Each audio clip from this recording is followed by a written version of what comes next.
Ayahanda Gascoigne. The gas coin. Oh god. Could be what it's either Ayahanda Gascoigne ataupun a Daddy Gascoigne, which sounds weird. But I'm pretty sure the Bloodborne punya tu wouldn't mind calling him that. Look, it took me for a bit to make the connection. Of course, it's going to be Ayanda / Daddy Gascoigne. Father Gascoigne. God damn it, I forgot his full name. What about now? It's time to rock with the biggity buck bumper. What about now? It's time to rock with the biggity buck bumper. Bum to the bump to the bump to the bass. Bum to the bump to the bumper. Bum to the bump to the bump to the bass. Bum to the bump to the bumper. Bum to the bump to the bump to the bass. Bum to the bump to the bumper. Do you want to begin with that? Yes. Let's begin with that. Welcome to dia.log, the Gamer Matters podcast. Yeah. Episode 83. So that's why Anan's not here. Okay. He doesn't want to be the third in the 83rd episode. Yeah. Well, introducing the panel, there's Daniel. Aye. And I am Amirul Bekronos Ashraf. Oh boy! Why does this room sounds echoey? This is our version of trying to test out the Twitter Space app, tapi we don't have the cloud to have people inside our space. So lepak lah in our own personal space then. Basically, this is the echo chamber. We are now in. The echo chamber. Really, Oh boy! I mean, technically, all podcasts are like that, but this is taking it to the extreme. Well, no, Yes. not yet. It'll be a solo episode if that's good. Solo episode will be the day that's we will do a sneaky on you guys. Ingatkan a solo episode Tetiok is actually a live action episode. But it's still a solo episode where you either get Daniel showing his collection of idol stuff, or Anna blabbering about whatever techno-babble computer stuff that's currently going on in the news, or you get a sudden appearance of a certain someone going on a diatribe for 30 minutes. Alah, it could be what? It could be you showing off senawang to everyone else. Let's not do that. See? I'd rather show the collection of JPEGs I have been collected, because oh boy, remember last time? Ooh. Last time when I had the mobile game rant, I said I can't remember the exact quote, but you can quote me on that time where I said I rather play a gacha game. Yeah. Remember the podcast here, the words have powers, and I've sunk in at least 10 hours into a gacha game, for God's sake. Oh no. What game is that? At least it's nothing too spicy lah. It's Fire Emblem Heroes. Okay lah tu. Nothing too spicy lah. People were talking about the Switch so much, so I just opened up my Nintendo account to see. Oh, the only thing I have with my Nintendo account is a cloud save for Fire Emblem Heroes. Oh, I have a good phone right now. And I don't want to say too much about the game, because the game, I feel like it's your run-of-the-mill gacha game where if you just jump in, you will be like exploded with so many things that you don't understand. Like things are popping off. Oh, new reward. Oh, new event. Oh, come here. You need to try this thing. Oh, this content. Have you tried this content? Oh no. And it took like a week to understand everything. Like apparently the way, I'm not sure. I haven't played Fire Emblem. You've played Fire Emblem, right, Daniel? Yeah. That Awaken. you level up and also you can like inherit skills, right? Yeah. Is it something so that took a little bit of a thinking. That so apparently it's not just a straightforward gacha game. You do have to plan your builds apparently. So which also leads you to like pull duplicates. So you can sacrifice a duplicate so you get the skills to be inherited to another to another JPEG. So basically, the gist of it is, I finally understand the appeal of JPEGs with Fire Emblem. Oh no. Oh no! Like, look, I pull out like 3 different Camillas. Like 2 of them are 5-star Camillas, and just fine. I don't care. I don't care about the Onisan. So what? And then for one that actually okay. Now I get it. Okay, you girl. I understand why people are simping for you now. But not Camilla, it's another character. Apparently, in Fire Emblem Heroes, there are also like, they have their own like story mode, right? So they've made their own original characters just for the mobile game. Mm-hmm. I forgot, I don't know how to say her name correctly, but it's one of the Muspel sisters. One is Leviathan, is the other one. I don't remember. I've lama tak main Fire Emblem. I cannot pronounce her name, but yeah, okay. When I saw her, I see why people are lusting for the JPEGs, which is precisely for JPEGs. I have to say, it's man. Yeah, the art is actually really good, you know. Like even with the different art styles. So yeah, next time I have to remember to not say stupid stuff that can get me into another rabbit hole. At least it's just for that one game. But that's not the thing I want to talk about. I don't know why. It got a very interesting tangent, basically. Yeah, that got slipped in. Oh god, basically a callback to last episode, but fine. But yeah, the thing I want to talk about is actually, I planned a gimmick. Actually, I planned a beat, but the beat would have worked if there were 2 of you guys. No, there's only one of me. I cannot kill myself yet. Man.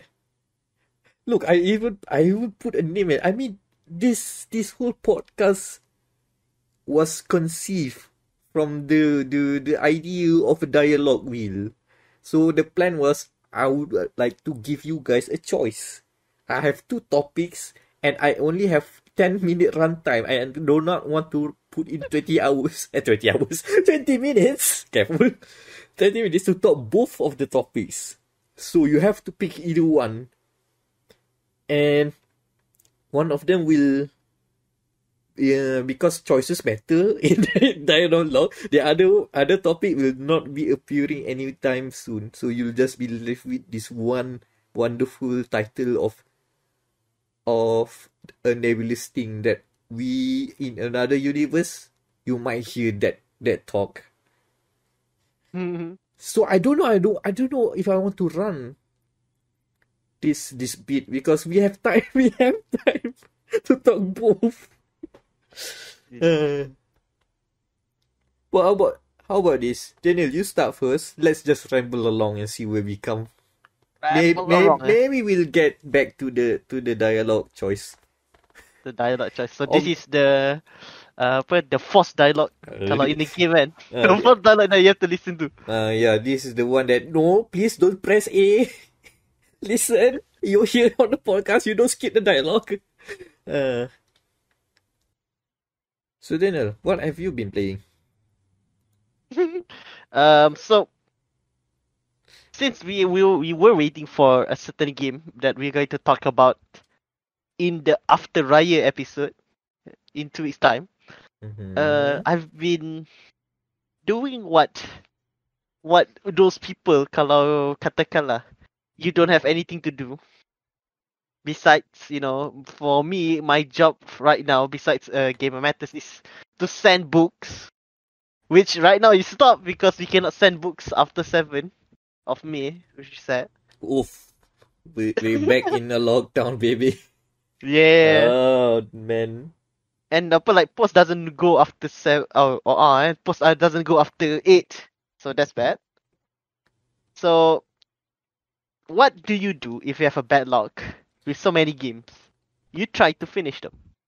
Oh, you do? Well, yeah. Do you now? Ooh. Tapi it's only a suggestion because God actually playing video games is hard. So I had like 3 games I've been playing this week lah, this whole week before the podcast. 3 different genres. So let's start with the most recent one that I've been playing, which is the new mission pack for Watch Dogs Legion. Mm-hmm. So Yeah. like The first big update, as they call it. was the TU 4.0. Yeah, it's already been updated for but the first for content outside of the multiplayer. Yeah, this one like they've given you this new character, Maya ke apa nama? I forgot lah. Is it Maya or Aya? Was it Mina? Mina, yes. Oh my god. Like this character, dia punya quirk dia is like she can she can control other NPCs via her mind, so that you can do takedowns and all without alerting the guards, which is a good character, and actually quite fits with the theme of the new mission packs, which they are trying to connect with the new big DLC coming, which includes fan favorite Aiden Pierce, and I still don't understand why do they are bringing back main protagonist from the first game but not the main protagonist from the second game. Don't know, man. I think Aiden Pierce is already unironically an iconic character for Watch Dogs. Which I still find kind of weird lah. At least for like Watch Dogs 2, the cameo for that guy is kind of cool. It's kind of like understandable because he's the guy that started the whole resistance, right? He's kind of the spark of that sect, right? So when some guys, some San Francisco hooligan hackers heard the news, oh my god, they start fanboying about him. That's understandable. But this one I don't know lah. Not feeling the new. it. Yeah, the second one I think might fit in much more because like the first mission reference. Actually, the mission pack they didn't reference Aiden Pierce at all. They don't reference 2 things: Watch Dogs 2 and Assassin's Creed. Specifically for some reason. So actually, like the first mission is the mission title is DUDSEC. DUDSEC. Okay. So, Mac, what do you think about that? Is it about apa? No, I have no idea. Is it what ancient Egyptian or something? Okay, no, that's the second mission pack. The first mission pack, DUDSEC ni. That's it. It's about a bunch of hackers yang betul-betul the typical like what you see from Watch Dogs 2 is trying to undermine the London DedSec. Oh, so the anti-DedSec then. Okay. Rival hackers. No, but they're not rival hackers. They're actually funded by macam this fake news punya media mogul. Oh god, that made it even worse. Yeah, so to shame tu lah. Tapi there was one line that when we found out about this fake DedSec, they just literally just dropped name. Oh, someone called the San Francisco punya category. We found their hacker space. Huh. And if you complete this mission, you will get Wrench, the character that's coming to Watch Dogs Legion soon. Wrench's a mask for some reason, which alludes to the emoji mask. The emoji mask. Very handy in this day and age, apparently. Ooh, smile. Try to smile, okay. Wait, hold on. Are the contents? Which parts of the content are free to all, and what part are DLC? The missions itself are free. Okay. What's it called? The character Mina herself is the season pass ni tu. Okay, hold on. If they put in they started to put like hero characters, right? Mm-hmm. Are they taking a slot in your team Yeah. roster? Yeah. Oh, so you need to clear a slot for them, or do they? You have to hire, you have to hire. Like macam like Okay. Okay, but can you do stupid stuff with their appearance too? yeah, can. Can. Oh, okay, cool. Like they're just basically NPC, another NPC in your strong lineup of whatever 45 whatever. My one is already 35, so I she's just the last time I checked my crew, it was full. oh full I, eh. I've been engaging too much with the play as anyone system to the point that I don't remember them again. I just pay. Oh, I think this guy is because he used to be an esports guy. Okay, fine, come in. And speaking of that, I think they've also added like new jobs for the characters you can recruit. Yeah, I think like the new one's like firefighter, cyber DJ, which coincide with the second mission lah, this Egypt punya mission. This is where you get in contact with DedSec Cairo. So basically the DedSec branch in Cairo. And teka what game of Assassin's Creed that was set in Cairo. Gee Well, whiz. okay, well not really Cairo, the modern day Cairo, tapi tu lah, you get the deal lah. Origins, right? Nah, because they are finding a lost artifact, and they need to hack this this evil man, okay, evil mogul lah, as usual.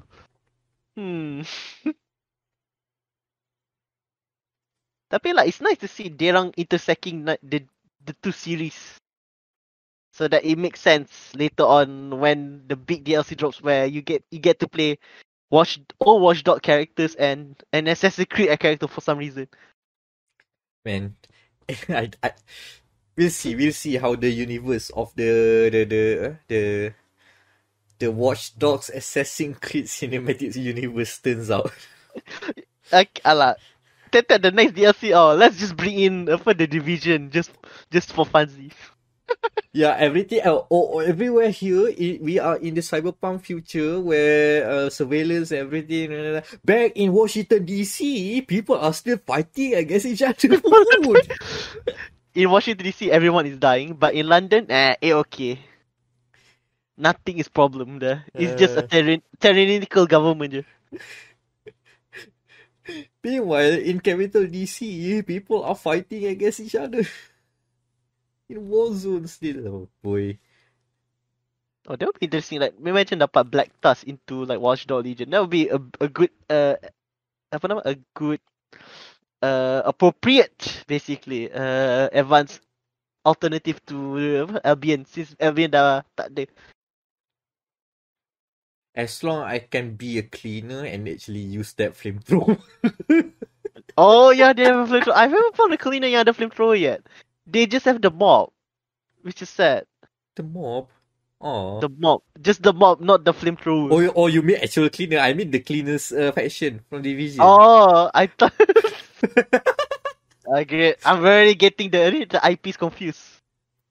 But I mean like a normal janitor cleaner is also okay. I don't know if there's a makcik there should be a makcik cleaner in there in Legion. The old lady cleaner. Uh-huh. I have like my current team, my 35 team. My latest entry besides the telepathic girl is a DJ yang ada a shotgun and another telekinesis punya orang, tapi this one just hypnotized to sleep. Yeah. Oh, that's normal. The magician. Yeah, the magician lady. That's all. Yeah. Yeah, I got the old lady magician, the rare. Is it the instantaneous death, the old lady? Okay, not that one. She's much more useful. Just in case, mana tahu like ada time bomber just doing a rescue mission tiba mati kan. I think I did come across a mortician. I think it's the person who handles the morgue, right? Mortician, huh? They have that. They have that trait. They can die anytime. I mean, if you have seen so many deaths, might as well die as well. Dying of death, eh? Yeah.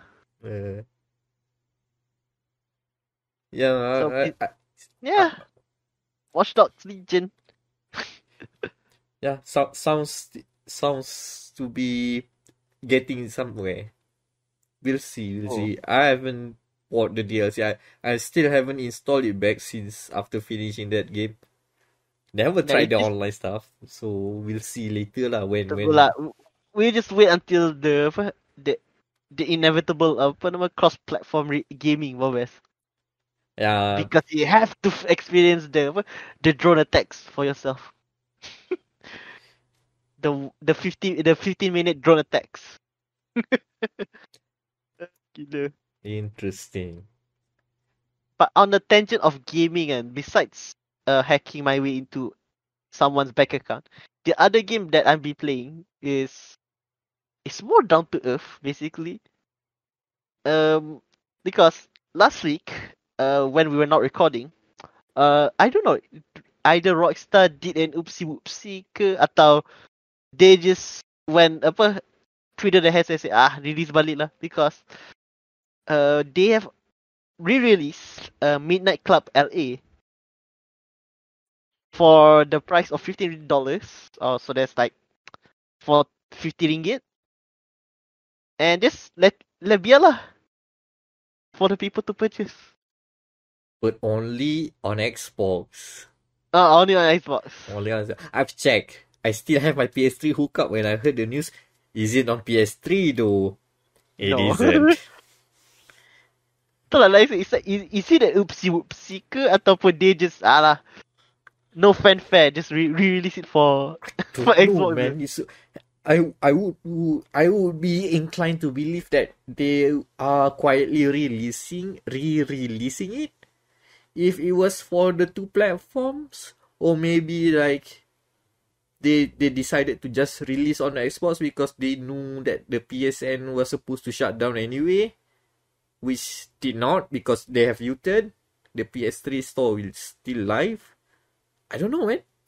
And I mean, there was a Rockstar oopsie before on Steam. Oh yeah, people the bought Midnight games Club. on Steam. The other Midnight Clubs. The other yeah, like so sekarang it's just there for $15, ataupun kalau Singapore dollar I think it's like $17 Singapore dollars, so or your original equivalent. And I've been playing it. Dah sampai like I think that 40% game completion. And boy, I miss this type of racing game off. Very hard and very satisfying. Remind me, because I haven't touched Midnight Club Los Angeles. Is it still a game about racing around the whole open world? Yes. But some of the races are scrambled, as in yes. go to the I've to the reached that point. checkpoints. Yep, I've reached that point.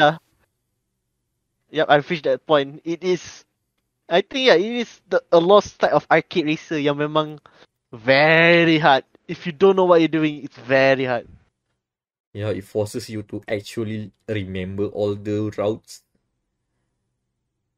Like the best part that I only have right now, my car is a low rider indicator, because one of the mission state is you have to win this race using a low rider car, and that car is the slowest. Ooh. Lawan the muscle cars and the tuners, like, oh no. I miss. Serious. Speaking about that, does Los Angeles have similar things to Midnight Club 3 where you get vehicle type abilities? Ada? Oh, you still have it? Yeah. Do you want raw? Do you want was it the aggro? Is it aggro? Yeah, semua that they just added one more EMP. so bayangkan, like, you are racing to the finish line, then some guy get to pass. You can just press the left trigger. Oops, slow down. God damn it. And then the character will like scream like no, like something out of Fast and Furious. God damn it. No, because I remember vividly or using those bullet time for the exotic and for the exotic and motorcycles, right?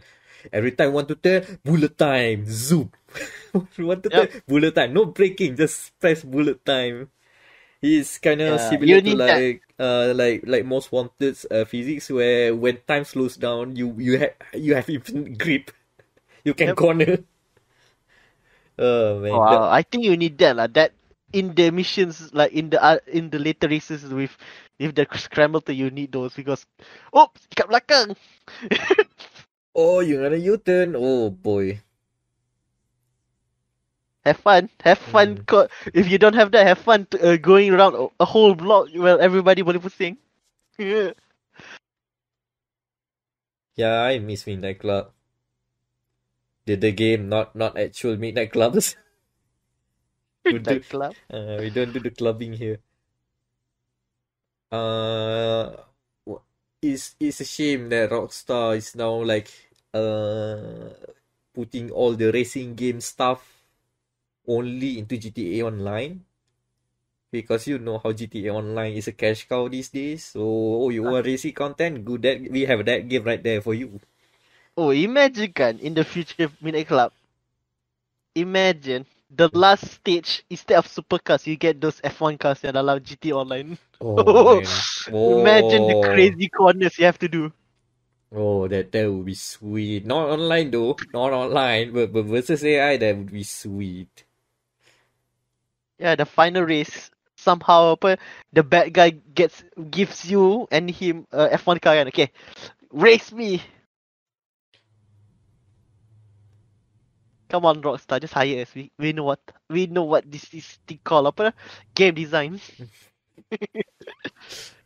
More or less tahu lah. And then only to see the first games too. Produced by Biro Macron Ashraf, episode flop 5 out of 10. Game sucks. Project Casti was like that, yeah. Video titles on YouTube include we've played the new Midnight Club, so you don't have to.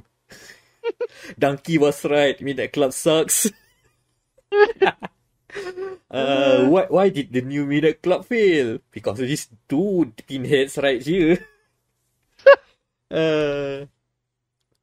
On a tangent though, I've been seeing so many videos dunking on Balan Wonderworld.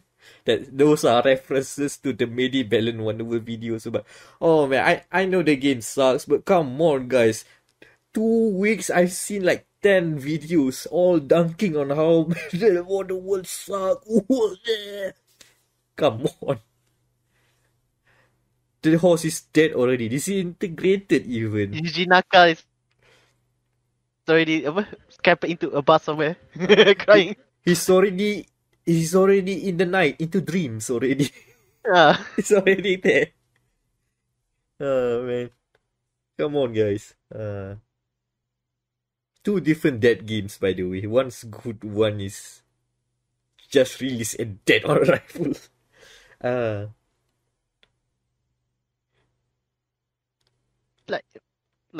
don't want to talk about my final game, tapi nak take up by stage like, why does Square Enix suka sangat making this type of weird games kan? That they know it'll flop because I don't think Balan Wonder dapat any marketing besides the demo. That's the thing. I don't know. I said the worst part of it is that I cannot imagine anyone around. Does that to anyone that have seen and touched the game during the whole development process? Did they just hold around and just say, "Hold on, is this the game that people want to play in the year of 2021?" In fact, let me rephrase that. I think that if this game is released in the heydays of 3D platformers in the year of 2001, I still think that no one wants to play this kind of game. It feels like the game from a Dreamcast era basically. Tapi Like, they took the wrong lessons from all the 3D collectons. Like, you get to collect stuff, but the collecting stuff does not have like permanence or something. Like, it's weirdly complicated and also lacking depth at the same time. Like, we have like 84 different costumes with all different abilities. How do you get that many abilities? We stretch it out so much that all the costumes have one button functions. All the functions is just one. If that costume does not have a jump button, too bad for you. change costumes. Oh, you got hit, that costume is gone. How do you want to get it? Or you have to like wait for the block, or I don't know, the cube of costume respawn. How do you get it to respawn consistently? Kill yourself. Like literally just kill yourself. And then you respawn back with no costumes, just the regular kit. And then all the blocky those costumes are now available to collect back. Seriously, this game is flawed. It's so flawed. I do not know how this got through without anyone saying anything. Just boleh lah. The only redeeming factor is that I think the art style is kind of cool. Even like for you know, the style of like the for all ages aesthetic, right? I think that's kind of cool. Even for adult, you can jive with the style, but the gameplay is just, it's not even like a Sonic game. It's even worse. I don't know, man. Poor Balan Wonderworld. Balan. Now you can say it inappropriately and nobody gonna bat an eye. I don't know, man. Is this game a trash fire? I don't know, man. We haven't reached halfway point yet, so takkan because- satu game je. I feel like more games, there will be more games that will incite much more hatred out of us. This game's kind of limp. It's not even that offending. It just sucks. It's just not fun. It's not like offensively bad. It's just tepid. It's not the Quiet Man, basically. Yeah. The Quiet Man elicit the reaction. Not only do you ask the same question, why did this game got made, but also why does this game got made, and much more emotions come rushing in when you see Balan Wonderworld. It's just like you ask why and then you move on. Like platformers does not require much scrutiny in this day and age. If you make a sucky one, we'll just get away with it. It's not like Cyberpunk. It's not like Cyberpunk, where everyone wants that game to be good, and then it doesn't become good. Well, subjectively good. Some people do enjoy it, and more power to you if you still enjoy it. But if you are in the same camp as me, who's super gutted with what happened with the game, we are rightfully angry, man. Just don't harass the developers about it. Harass the managers who somehow dapat juga bonuses even though Oh man. Oh, capitalism. We'll talk about capitalism later. capitalism.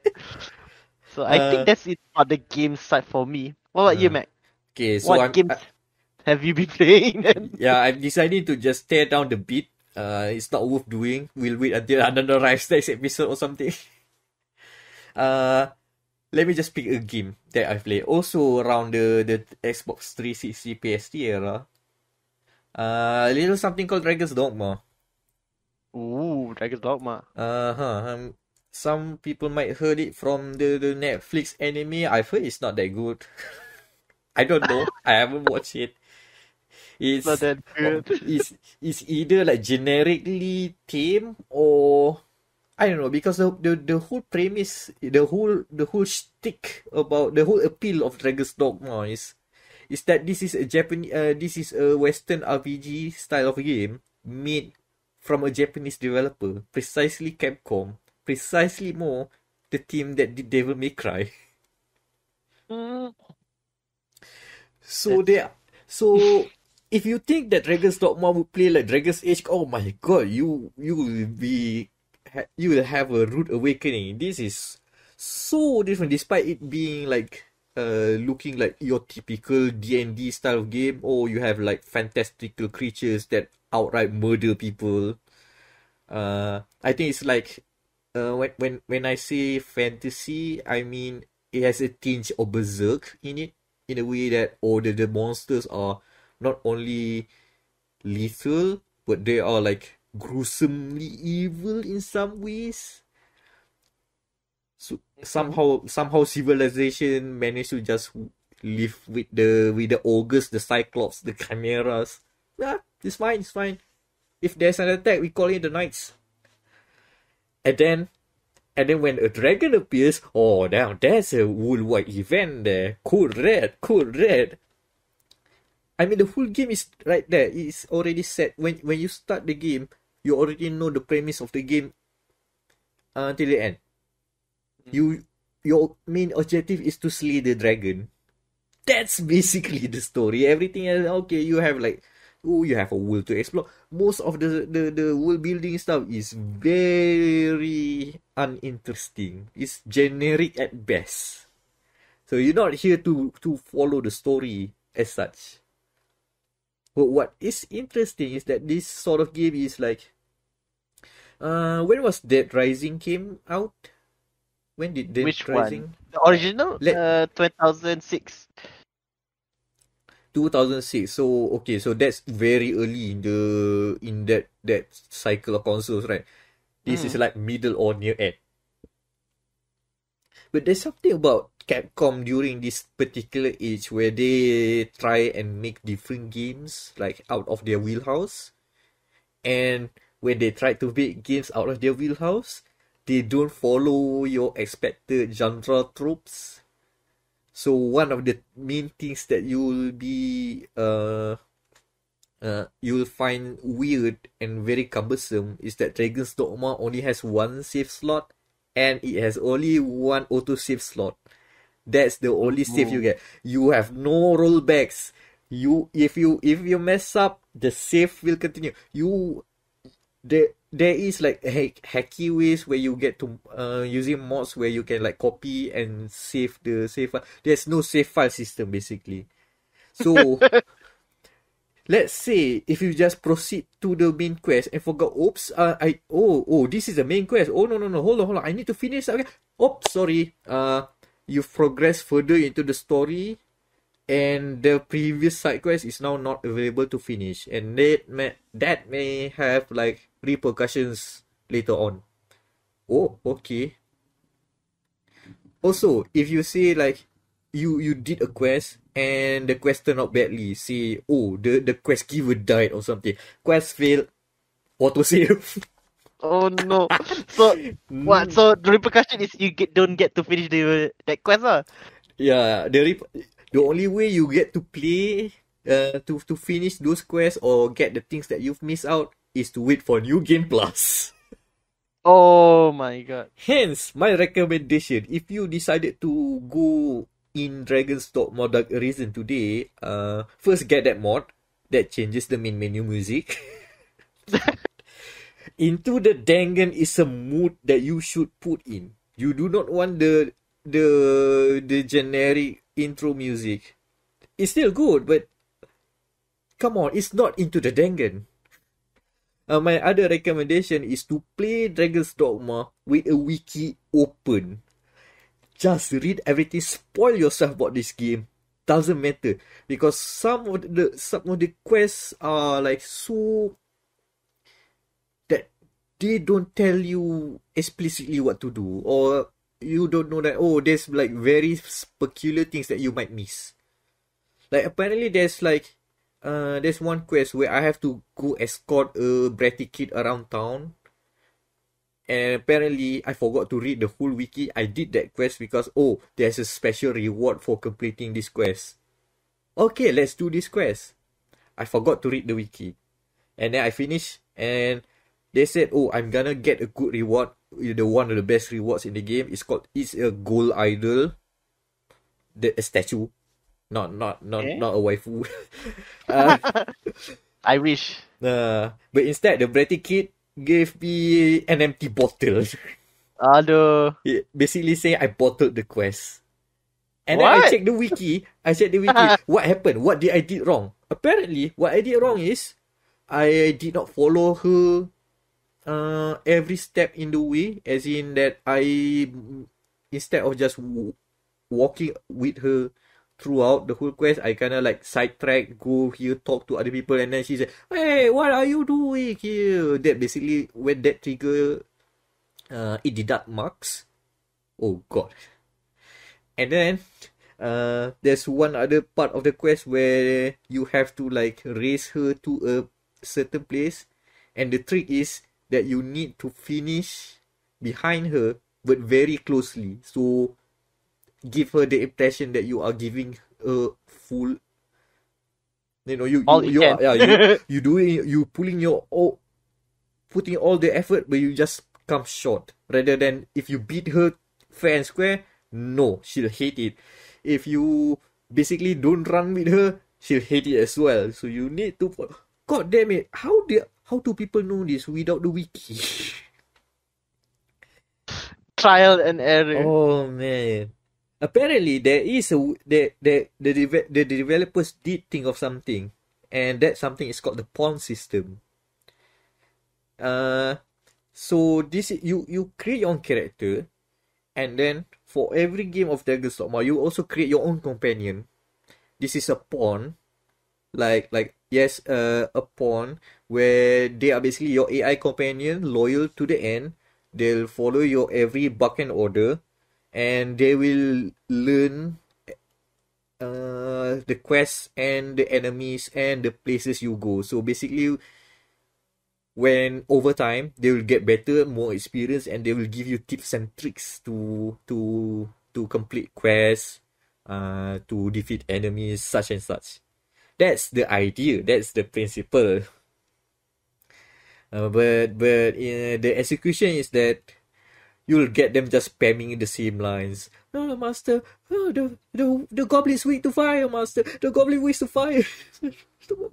all roads lead to Grand Sword. All roads lead to Grand Sword. They keep on spamming the same lines over and over. Well, you can also train them like, oh, please don't spam too much. Don't spam the lines. You can basically train the AI, and so they get better.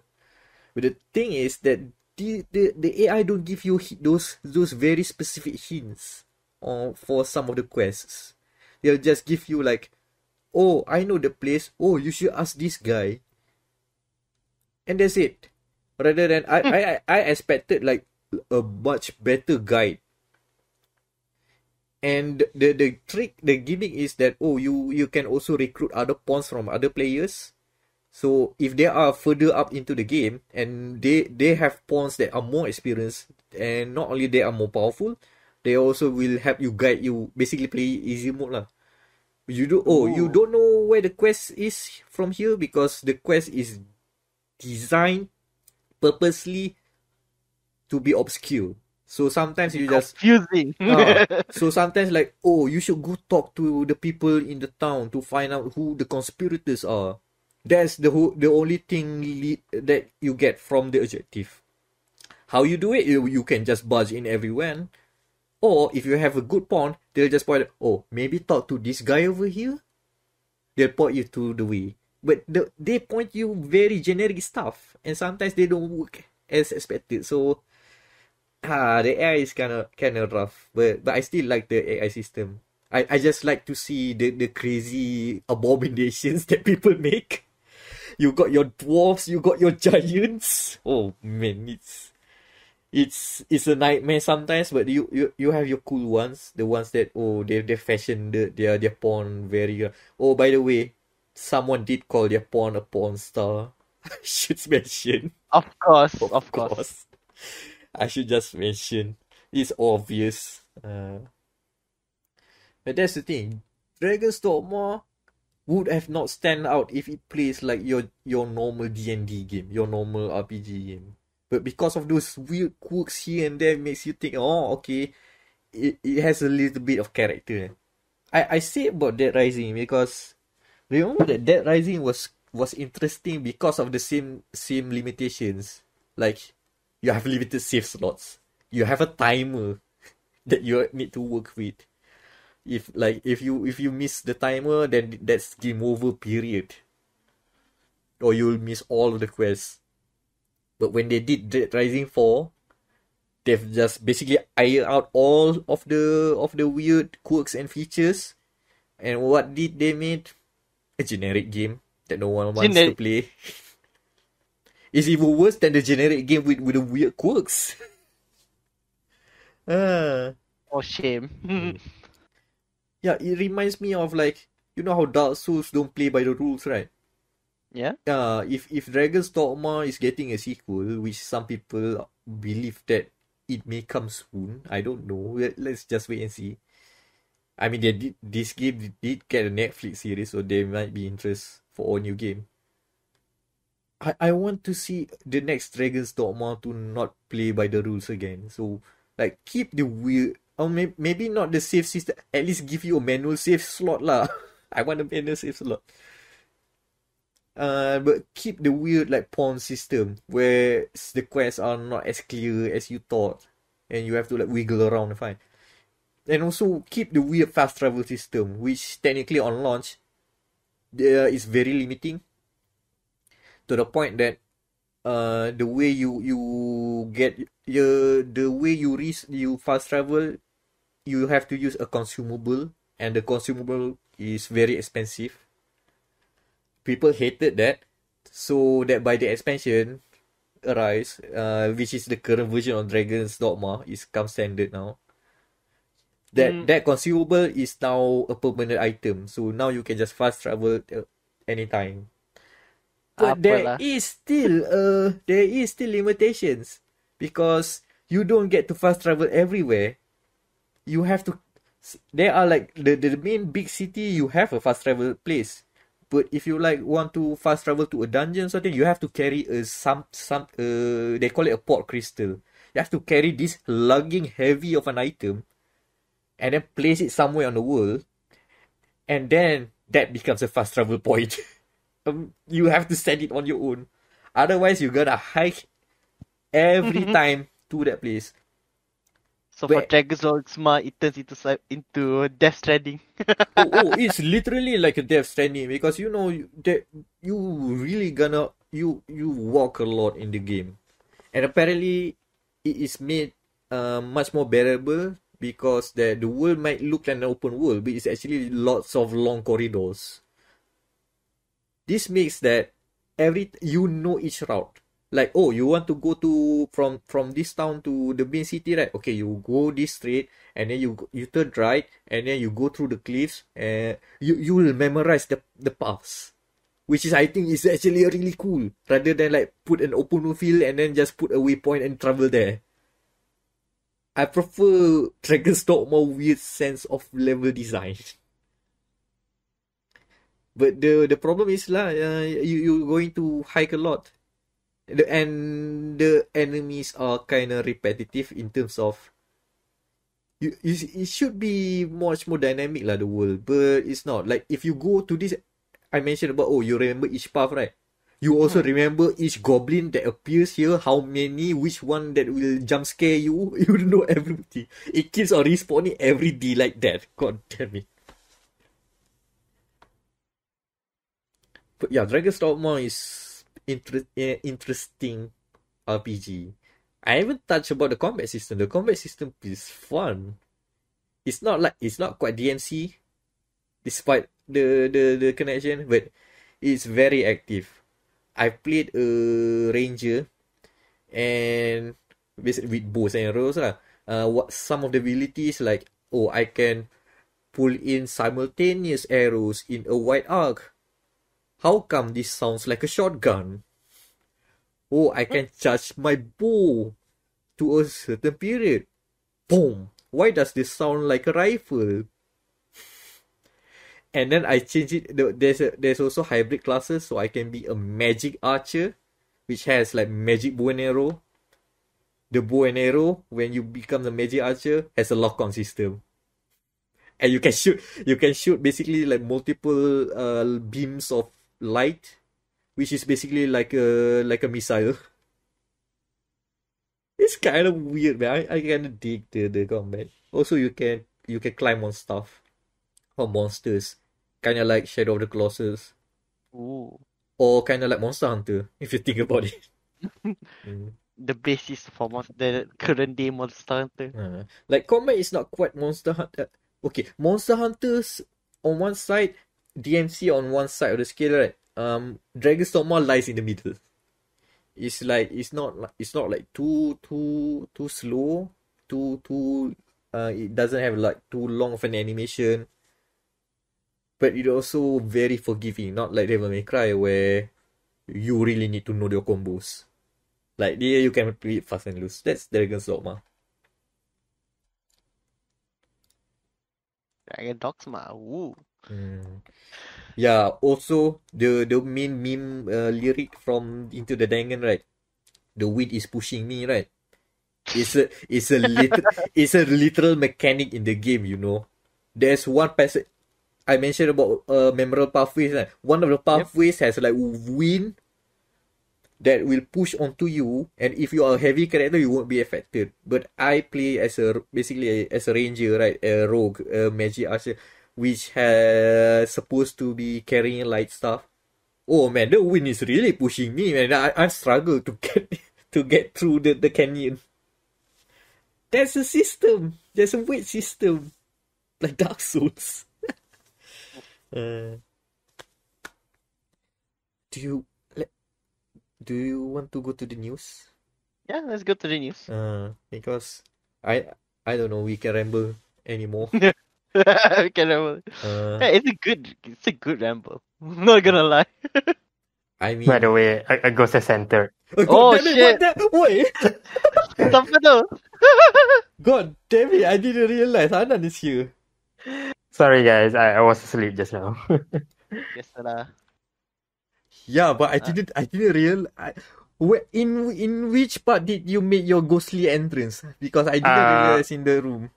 Like around 15 minutes ago. Like you're talking about Dragon's Dogma. Okay. Oh, so basically I buy time for you to come in. See, the room is less of an echo chamber now. with 3 people. Daniel, did you did you see Anan appeal? Yeah, but you were talking passionately about Dragon's Dogma, so I just Yeah. like Yeah, I'm not going to interrupt you. Okay, this is pretty passionate. Yeah, I just sit aside first. God damn it, you guys. Yeah. Always like this. This is why we got 10-minute max sessions, man. I think that's already 15 just for Dragon's Dogma. To the news. alright. To the So news. to the news. Alright, so earlier we talked about the Division, in their bid as Ubisoft Cinematic Universe. Well, ironically, Ubisoft is making a new Division universe because they have announced a new free-to-play Division game. Free to play? Oh, is it on mobile? Yeah, that's the fun part. There is also a mobile version coming. Wait, there are 2 versions? One that's free 2 versions. for PC console and another for mobile. Yes. Yes. And it will be done by the guys who made the original Rainbow Six, so Red Storm.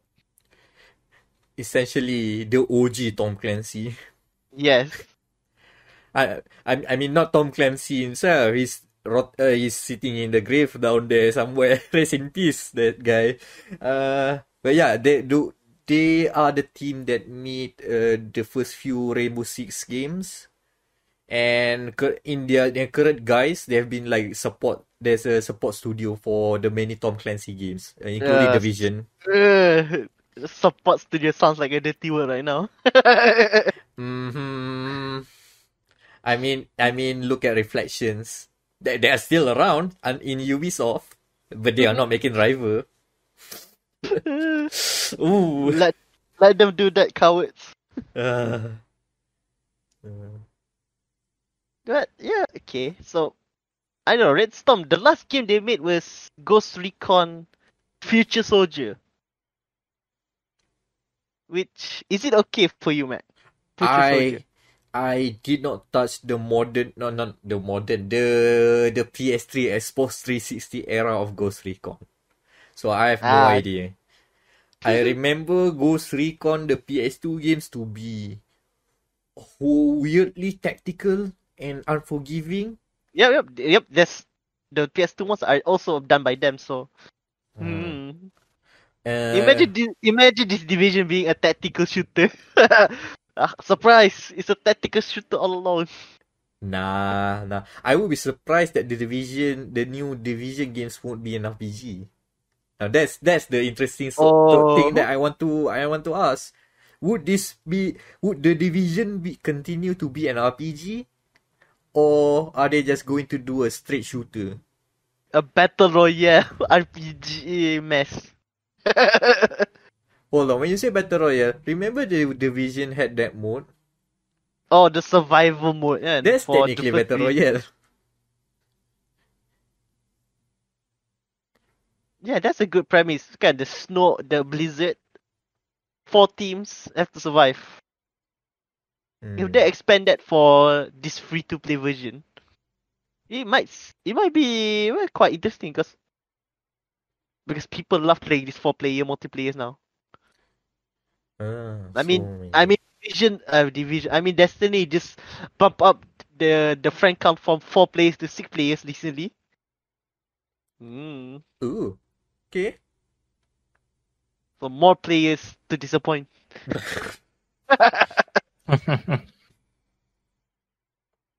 Okay. So speaking of battle royales, good segue. Sad news. The Crash 4 developers, Toys for Bob, has now been absorbed into COD Warzone for the support team. Oh, the Call of Duty consumption eating studios now. Like if you make a good remaster ataupun game, you are going to go into 2 camps. Blizzard ataupun COD. The COD concentration camp. The COD concentration camp. I mean, Raven Software hasn't left that since Modern Warfare 2019. So yeah. Yeah, Raven has made the Gulag to be their comfy home now. We've never heard from them. They sometimes knock again with the remaster, but then off to the Gulag they go, making Warzone content. Oh, do they make Warzone content? Yeah, they are holding the Warzone content. So okay. Treyarch is doing the story mode, zombies mode, and their own their own multiplayer yang kena jaga. So Raven has to basically Raven is that the elder brother that has to stay jaga the family house after they left. All roads in Activision leads to Call of Duty. I'm just expecting a Crash punya skin out anytime soon now. I mean, they could do the bobble thing on the gun, the keychain thing. What they call it? Yeah, they could do that. Put a Crash and Spyro thing there, and I'll be happy. Put a Tony Hawk on there as well when you add it. Tony Hawk as a playable character. Oh god, Tony Hawk as a playable character. Oh my god. Tony Hawk skin. Yeah, the best part kan in the Warzone you have finishes lah. You can just if you're good enough, you can finish off a down player with a special move macam ala Mortal Kombat. So maybe Tony Hawk punya finisher is just him slapping a shooter using skateboard ya. He just kickflips over the dead body and move on. Yeah, that's a good finisher there. That's a good finisher as well. The Birdman is now war criminal. It's not a call. But it's sad. Warzone will continue to stay. Let's be frank. It won't be going off anytime soon. It will continue. No. Mm-hmm. I mean, it might continue into World War II because the next item of story is Sledgehammer Games, the makers of the 2 terrible COD games, World War II and Advanced Warfare, is making another game this year. And the silence is very definitely that we know it's going to be terrible. I mean, I have no comments about it. I mean, it's too early to press F now. That's all I'm saying. That is Sledgehammer's only contribution to society in the last 5 years. I mean, to be fair, it's a big contribution to society. It used to be an ironic meme. It has went into the cycle. It has been used unironically now. We've just the internet language has nominated F as the button for respect. It's so synonymous. Respect as in respect to death. Yeah, P respects. Yeah, that's the correct word. Mention that. Tapi yeah, the current rumor is that it's going to be another World War II game. So basically, what I'm saying is that Warzone is going to be go World War II next year. Verdansk 1942. But then 1944. Oh, 1944, okay. Because I think it's 84. The current map is 84, so it's going to go 44 then. Cool. Malah tahu the next update for Warzone is Verdansk VC. No more guns. We fight with sticks now. Sunset Overdrive. Do you remember that? It's now under Sony now. Sunset Overdrive, not the actual Sunset. I'm sorry, because my mouse is blocking the Overdrive word. Yes, Sunset Overdrive is now under Sony. I think it is an Insomniac punya games custody kan still. Yes. It was an Xbox One launch title, and yes, since appeared on PC. But the deal was that Insomniac gets to keep the IP. Microsoft handles the publishing. I think all the publishing rights is still under Microsoft, from what I remember. But now that Sony owns Insomniac, and subsequently, they also now have a piece of the IP. And this is basically the internet spotting that, oh yeah, they did the thing to say that they own it. Yoink, mine now. I mean, we'll see if this is probably leading into nothing. If this is just a matter of like signing the papers off. I don't know. Insomniac is pretty busy right now. I don't know if they can squeeze sometime after Ratchet and Clank to make Ratchet and Clank Grind Boost the game, Sunset Overdrive, and also maybe a new Ratchet and Clank Slingshot the game. Marvel Spider-Man. So that the plenty of Ratchet and Clank content coming from them. Poor Resistance. They don't get the Ratchet and Clank reference. Remember Resistance? The Ratchet, the Grim Dark Ratchet and Clank kan? No, the alien shooter. Oh, is that non-memorable? It's the alternate World War II. But you fight aliens. Okay, now I remember. Yeah. That one. Resistance Fall of Man, yes. Yeah, Resistance. Isn't that the one that with the fake trailer kan? In the E3 sometime before that? I cannot remember. Probably, I don't know. I remember Killzone doing that. Killzone? Yeah. They are infamous for doing that. So next, we have the news of... Oh, yes. The many details from the very messy court divorce that is Epic Games versus Apple. Ooh, that's ugly. Which somehow spills into Sony and Xbox juga for some reason. Everyone's dirty laundry is being held up high, you know?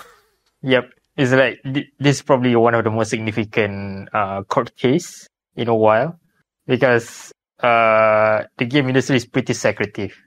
And I don't know whether to comment Epic or not, because I see them as a sacrificial. They sacrifice themselves to expose the gaming and tech industry in general.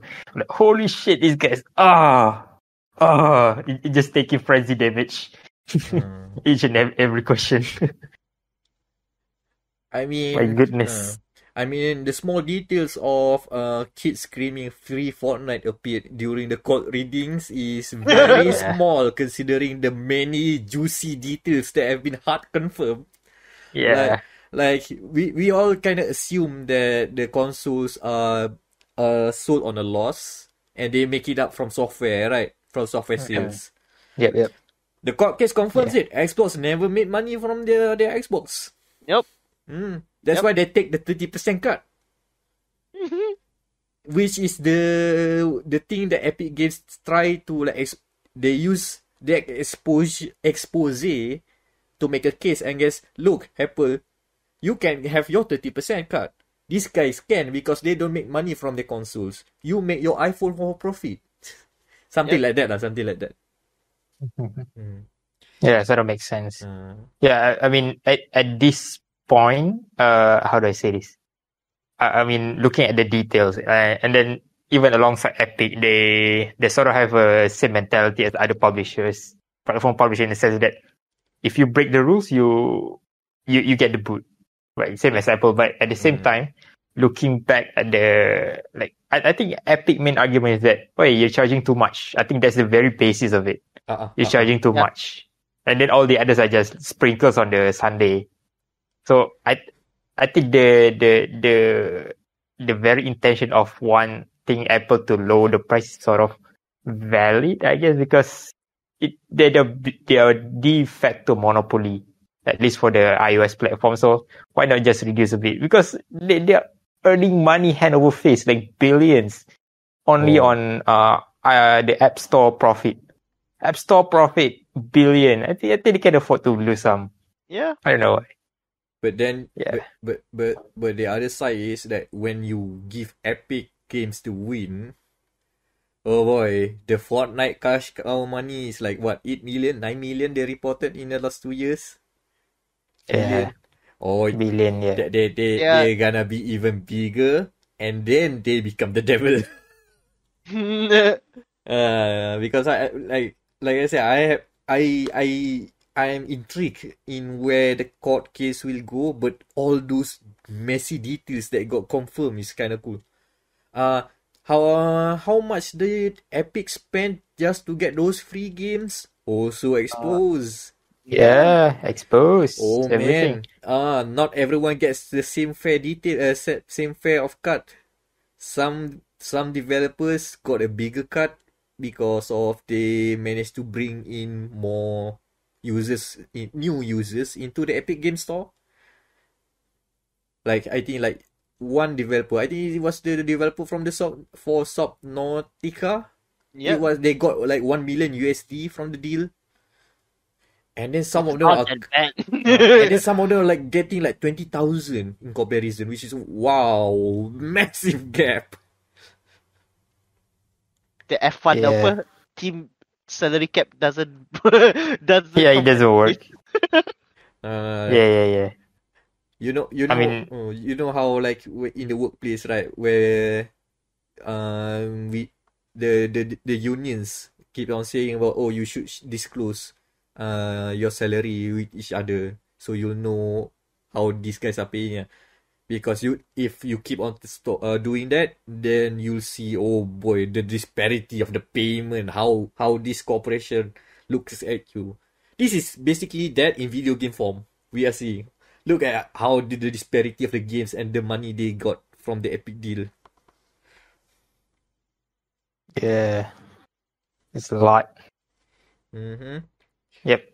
Also, I mean, I'm not sure how to frame this, but this is sort of unprecedented. I guess this is a good precedent for us to, I think, at least for the legal side of things, they now know this industry is very, very full. There's a lot of the devil's in the details and all the secrets. I'm like, oh man, these are so juicy. This is a very secretive industry. Yeah, lots of shady backdoor deals. Another way So to put shady, yeah. it. Like, And we haven't even got to the gambling side, all the executive pay and then all this and that. Oh man, this is just the start of it.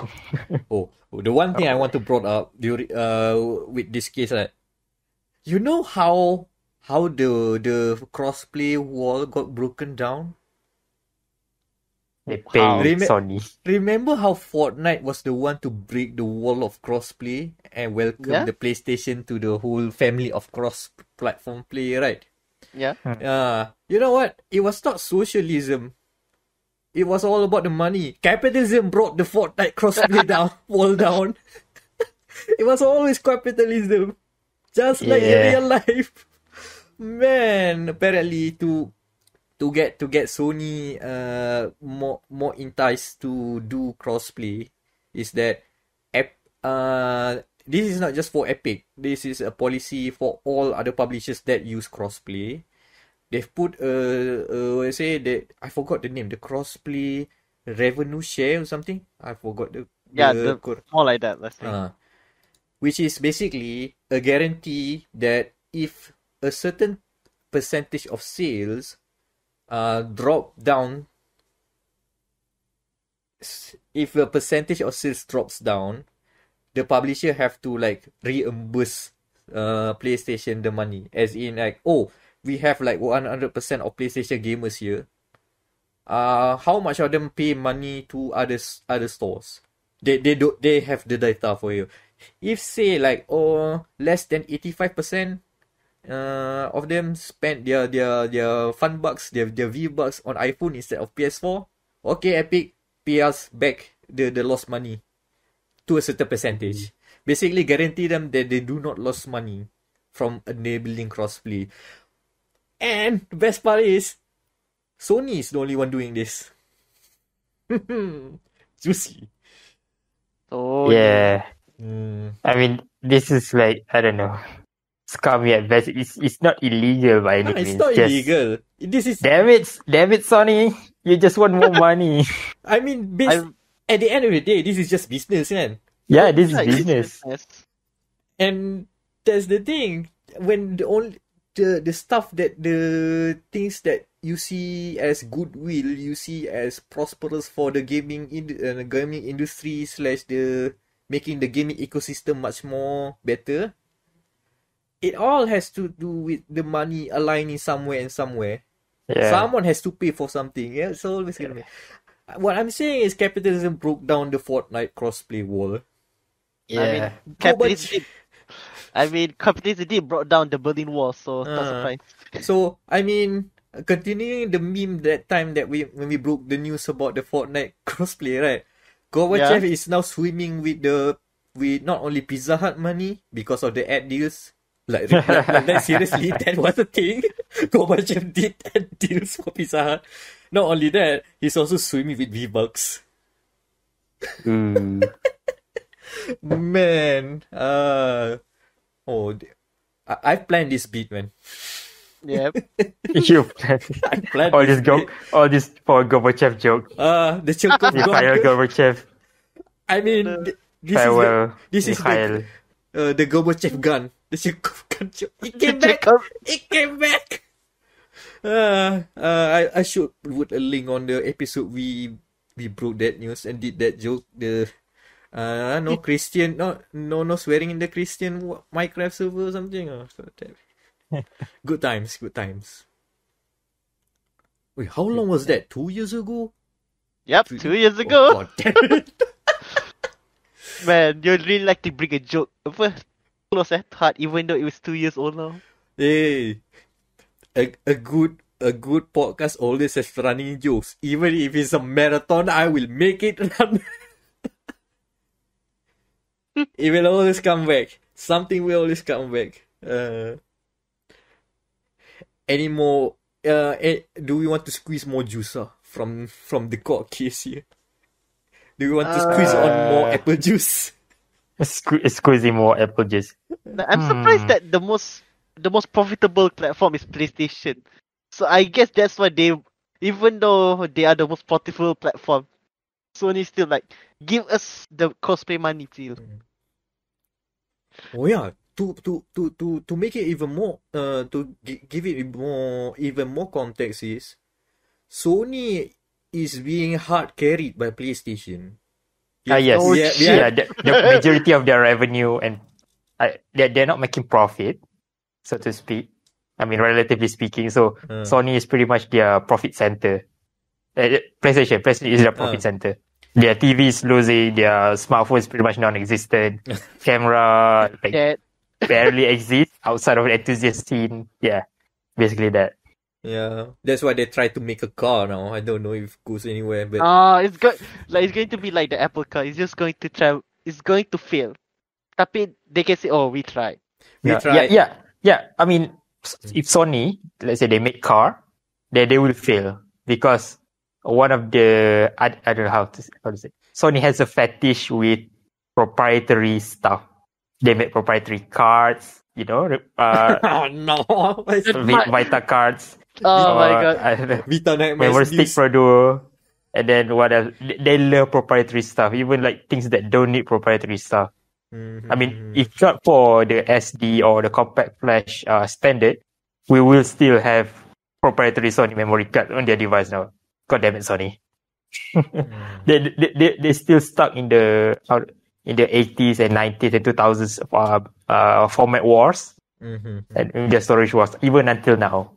Other people already move on. Sony still stuck in the past. God damn it. They make good hardware, but at the same time, they have like stupid decision. All these little things. Grow up, Sony. No. They will say, we've had it. No. I mean, in comparison to the US counterpart, as in Microsoft, they have sink of money. They how many billion you want? Pooh, go. Take it, Xbox, take it. You're not making money yet. It's okay. We give you more money. Yeah, You'll get there. Yeah, because at this point of time, Microsoft is like we need to make how do I say this? Make a space for ourselves within the console gaming, the gaming industry. So any money is we just burn Good more money. money. Any It's good money, money, yeah. Any money burns good money. They're still making good profits, yeah. Azure is carrying hard carrying. Yeah, Microsoft Azure. and when cloud gaming takes off proper, they are there to reap the rewards.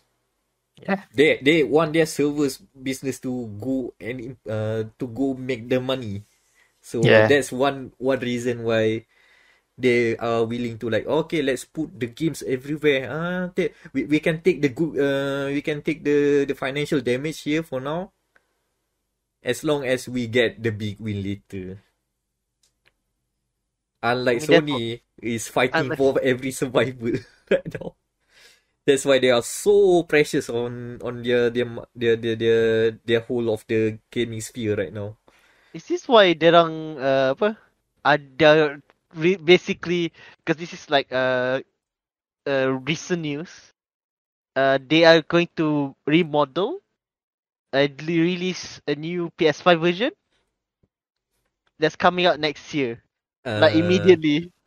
Now it's more like we should cut we can't make PS5s faster. How about we make the PS5 easier to make?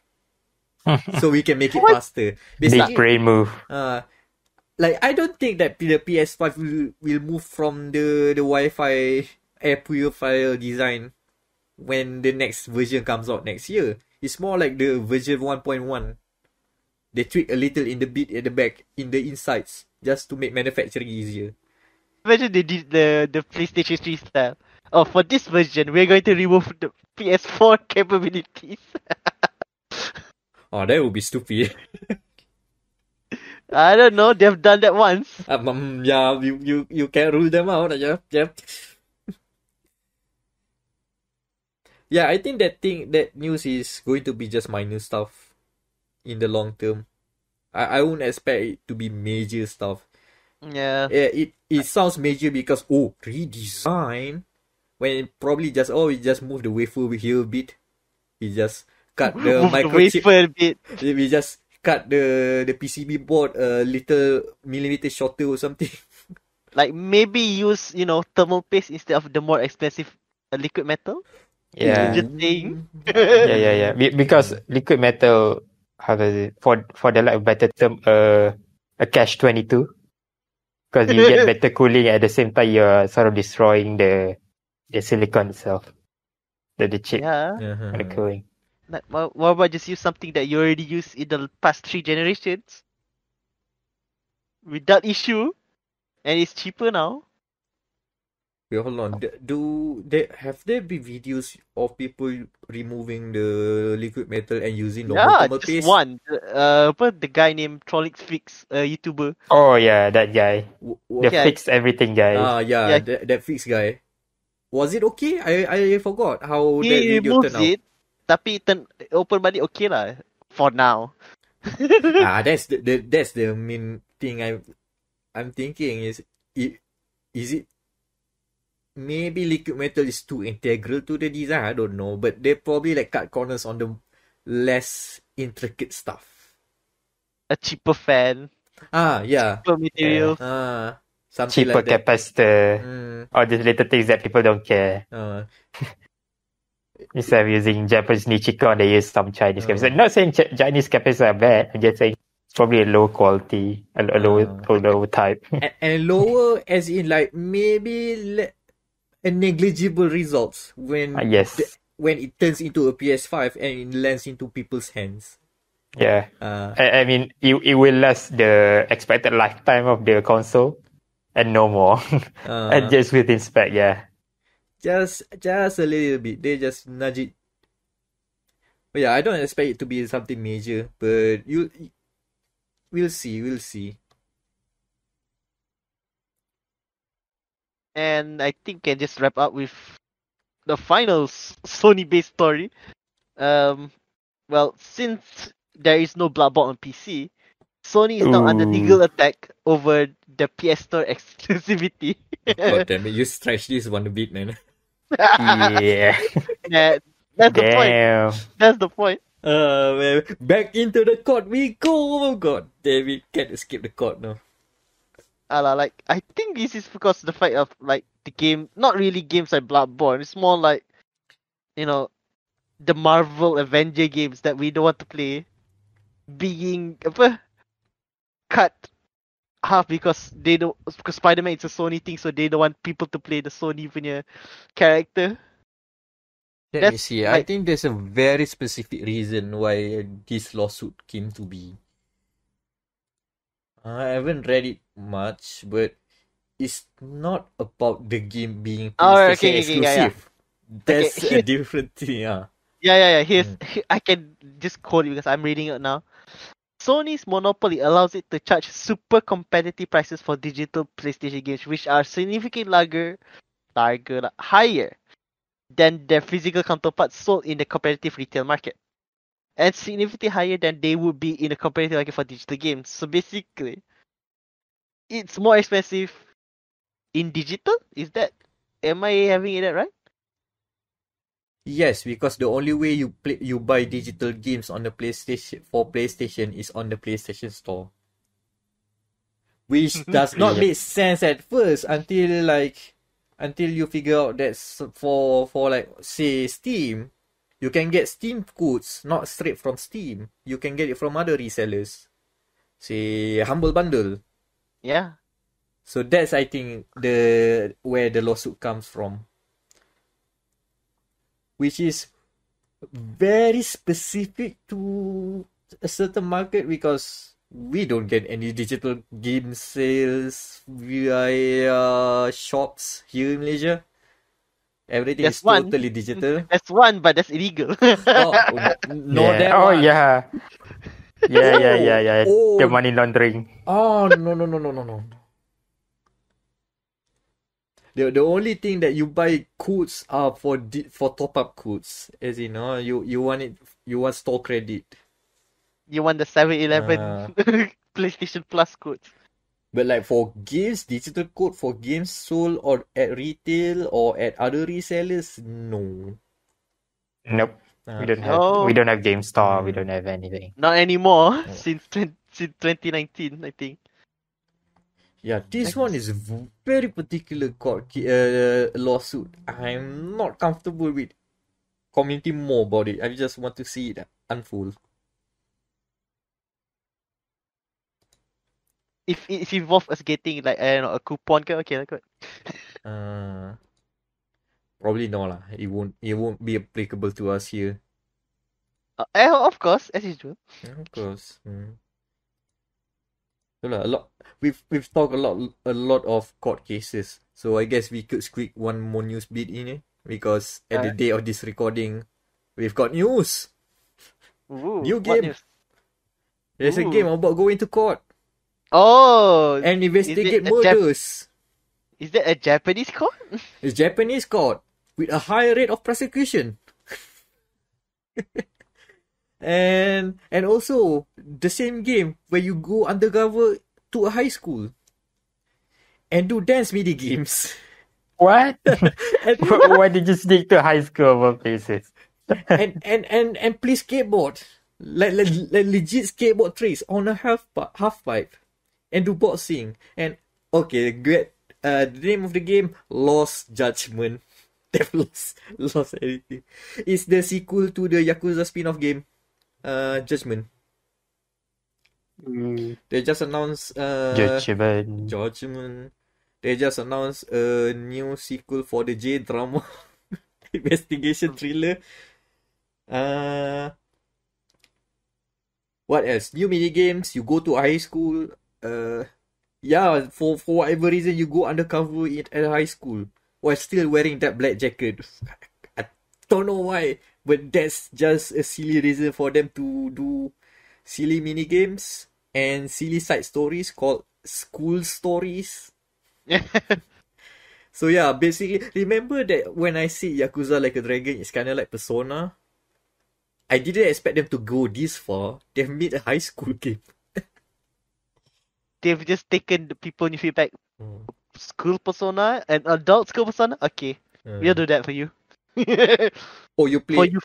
Oh, one of the other mini games is like you play battle bots. Like you control those remote control destroying robot things, and yeah, that's a thing as well. That said, all the we've top headed with the silly stuff, right? But the actual, not Yakuza crime drama. The crime drama. The investigation thriller. The actual J-drama investigation thriller looks really dark. Like, you see a dead body filled with maggots at one time in the trailer. There's a live stream of someone literally trying to murder someone live on stream. Well, they cut it lah, but it's implied that you see a live stream. Oh boy, I don't know. It's taking some weird turns. I mean, it's the same thing as what you see in Netflix now, so it fits the theme at least. Look, as long as we can go back to Yokohama, I'm okay. They're reusing the Yakuza Like a Dragon setting, which is fine because that setting is actually really fun to explore. But now you can put half pipes in and do skateboard tricks. Again, you can do kickflips over dead bodies, I guess. But Mac, the implication that we might see the first ever skateboarding game of the year between this game and the supposed PC port of Deadly Premonition 2. Two open world games where you can ride a skateboard and do 6 tricks. Oh man. Soft crimes and skateboarding. Both are soft crimes, almost. God damn. Oh man. And it gets weird, both of them. And serious. This is a serious crime drama, guys. This is a serious crime drama game. You know what? Now we should do an image macro showing the similarities between, well, the Judgment series and the Deadly Premonition series. Cut from the same cloth, baby. Skateboard, weird protagonist, thrilling drama with murder, stupid mini games. Very intricate detail about the location that is really cool fun facts that you might not know about. So many things, so many overlaps there. And I think that's it for our podcast. Yep. From a 2-parter to a three-person podcast in the end. I mean, it could be worse. We could get the cloud and the crowd into the whole Discord, and then chaos ensues. No. The 5-man disaster. 5 man is okay. 10, that's a shit show. Might as well just book up Mario Party and then main. You giving ideas for future content here. And then Mario Party. Suffer together this Hari Raya with the Mario Party online. Nah, we're not doing that this for the Hari Raya. Imagine that. Someone open Dolphin and then connect wirelessly. Use Parsec, have the 3 other controllers connected via the cloud. Yeah, it could work. And then suffer. It can be workshop later. For now, let's workshop on the thumbnail. I think we just keep it casual now today for this moment. Maybe a table. We will start like those tables yang kita selalu lepak. We usually lepak with just with two person. What, like an interrogation table? Interrogation table, maybe. My idea is like you just put our avatars on it, and then it's like another person coming in, and then it's Anan just coming in quick, running ke atau just like doing this. It's very generic, generic textbook Malaysia punya style, I guess. So you're saying Anan should barge into the door Every eye open up. while he's keep flipping over a dead body. Maybe if you over Balan. Oh my god, that's a dead body. Yes. Oh god. Yeah, and the broken walls out there with money lies, money scattered around. Sure, we can workshop something. Yeah, workable stuff. So yeah, it's time for the social links and any promotion for upcoming content on gamermatters.com. Daniel. Alright, so I am playing the Vampire Lady game. Dude, the Lady D simulator. Yeah. The worst part of this, is that I've already passed the point that I've killed them. So now it's just a normal Resident Evil game, which you can expect a review on by the time the next episode comes out. So day. Oh yeah, and follow me on Twitter at FL4KY. Don't worry, the Resident Evil Village launch trailer fits perfectly well with Balik Kampung, as I have discovered. What the heck? The 30-second launch trailer fits very well with Sudiman's song. Oh, you should see that trailer, that edit I made on Twitter. It fits so well. I mean, I guess the lead Sudiman is very forward thinking of making the song very loopable for a 30-second beat. But man, I like to think that he made it for Resident Evil Village launch trailer. Anan. Yeah, you can find me on Twitter, twitter.com/dropnear. Dropnear, DR4UPN1R. DR4UPN1R. Yeah, I don't have anything, yeah. Oh yeah, I mean, I guess you can find me on VRChat. If you manage to find me. I won't give up my identity for now. Go play VRChat. Ask the right questions. Like yes, ask the right question. Just throw any of the Chekhov guns from the podcast and maybe someone will bite. And that or think that you have a weird sense of humor. Either or. And I have been Amirul Mekronos Ashraf, Meckronos. You can find me everywhere with that link. Well, not everywhere with the asterisk. As mentioned by Daniel, there's going to be a Resident Evil Village review coming soon on gamermatters.com. Other than that, expect to read more weird articles that I can pump out. I've made one for Wreckfest. Wreckfest is still an absolute banger in 2021. I might meet one for Dragon's Dogma, which I think I've mentioned before last episode, but that was put in the back burner. But anyways, hey, that's dia.log, the Gamer Matters podcast. Oh, happy Eid, everyone. Selamat Hari Raya. Yeah. Selamat Hari Raya, happy Eid, happy end of Ramadan. Yeah, we're living Ramadan, new Eid, and MCO 3.0. No balik kampung for you. Stay at home. No breakup. Virtual ziarah Hari Raya. Betul. Ziarah on Discord, everyone. Yeah. Discord open house. Discord open server. Twitter space Hari Raya.